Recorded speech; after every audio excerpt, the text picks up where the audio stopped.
there is a couple that holds the world record for the most, commercial residential drone deliveries to them.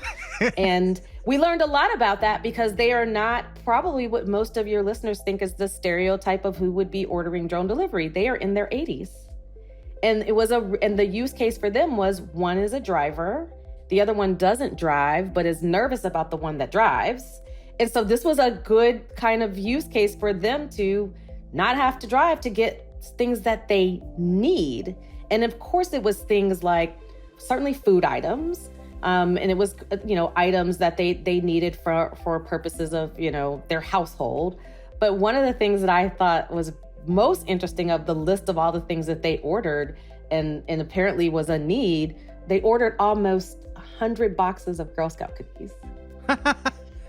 All delivered by drone? All delivered by drone.